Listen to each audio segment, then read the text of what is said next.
Donc,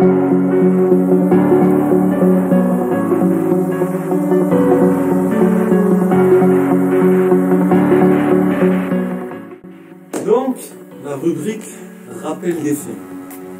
Donc, je vais rappeler certains faits, comme le titre l'indique. Et on sent que Leonardo, quand il revient au PSG, il est confronté à un manque de maturité et un manque de professionnalisme de beaucoup d'acteurs au sein du club. Et on sent que certains d'entre eux ne veulent pas rentrer dans le rang ou ne veulent pas accepter l'autorité de Leonardo. Et le premier concerné, c'est Thomas Tuchel. Donc en fait, Tuchel, il accepte que Neymar et Mbappé, ils sont difficiles à entraîner, donc ils doivent lui faire la misère à l'entraînement. Il accepte l'autorité au-dessus de lui de Nasser Al-Khelaifi, qui n'est pas compétent dans le sportif.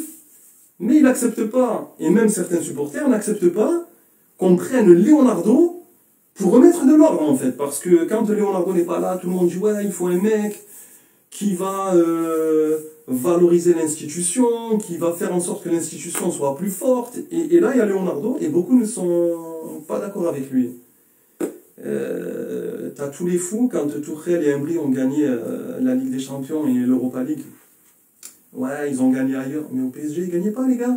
C'est comme quand on nous dit, ouais, grâce à Choupo-Moting. Mais pourquoi les saisons d'avant, Choupo-Moting, il ne marque pas? Pourquoi il ne fait pas gagner le PSG? Donc, Tuchel, depuis qu'il a quitté le PSG, il parle beaucoup. Avant, il ne parlait pas. Dans le sens où il a dit, ouais, Neymar et Mbappé sont difficiles à entraîner. Le PSG, c'est politique. Mais mon coco, la feuille de match, c'est toi qui l'as fait. Si Neymar ou Mbappé ne sont pas aptes à jouer ou pas capables, mais tu les mets pas sur la feuille de match. Si l'émir il est pas content qu'il t'appelle, demande-lui de te virer. À moins que tu veux rester te soumettre et toucher ton salaire. Qu'est-ce que je peux dire de plus? C'est trop facile.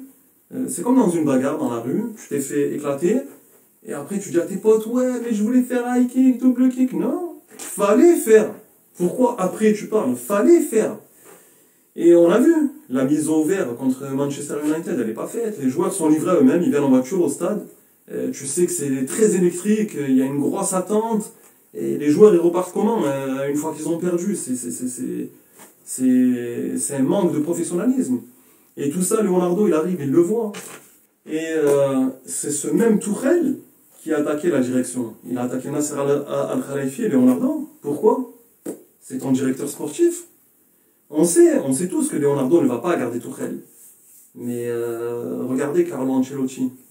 Match aller contre Paris, il s'est fait balader de la tête et des épaules, entre guillemets. Le Real Madrid est sous tension.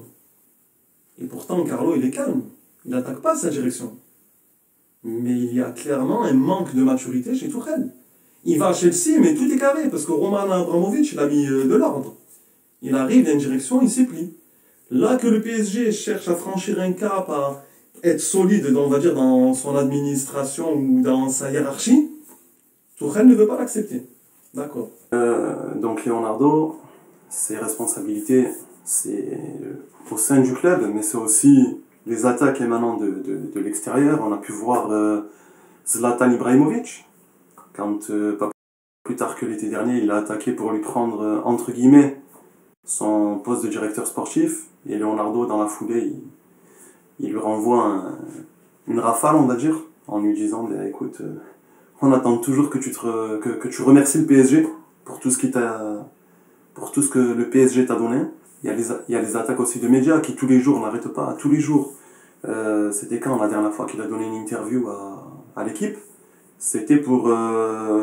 bon, il a fait une interview globale, mais il a démenti la fameuse proposition du Parisien, le Parisien qui disait que le PSG avait proposé une prime de 100 millions pour Kylian Mbappé et d'un salaire annuel de 50 millions d'euros, chose qu'il a démenti. Donc après, il ne peut pas passer son temps à tout démentir non plus. Mais là où on attend vraiment Leonardo, c'est aussi au sein du club. Et au sein du club, je me rappelle d'une histoire c'était au lendemain de la défaite du PSG à Dortmund, ils avaient perdu 2-1. Il y avait Icardi, Cavani, Di Maria qui avaient fêté leur anniversaire. Et ils avaient fait la fête, on avait vu Navas qui dansait dans tous les sens, etc. etc. Et Leonardo, ben, il a été choqué comme beaucoup de monde, comme beaucoup de supporters, comme la direction du club, etc. etc.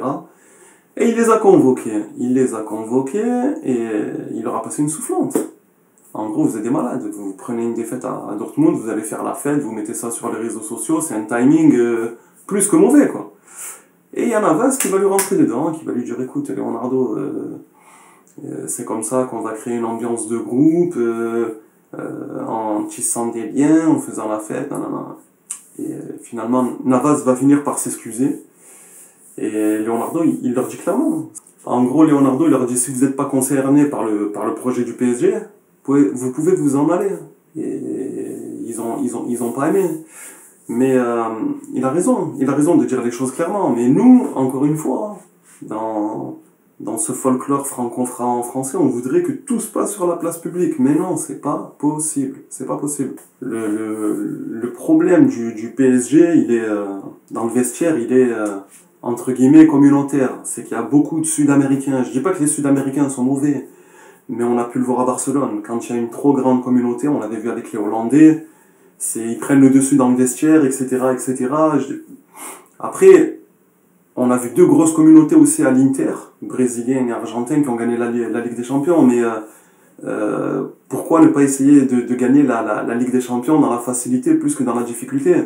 Il va rencontrer des problèmes avec Thiago Silva et Cavani qu'il a défendu becs et ongles. Comment il s'appelle Thiago Silva. Thiago Silva, il a eu des prolongations des prédécesseurs à Leonardo. Il gagnait 1 200 000. Même Ramos, c'est ce qu'il a gagné après avoir prouvé au Real de Madrid, après avoir remporté des Ligues des Champions. Et quand au moment du Covid, Leonardo lui demande, parce que Thiago Silva était capitaine des joueurs, donc le représentant, il lui demande de baisser leur salaire, comme Ramos justement l'a fait au Real de Madrid ou d'autres grands joueurs, il veut pas. Et c'est lui un peu le meneur dans le vestiaire. Et qu'est-ce que Leonardo va faire?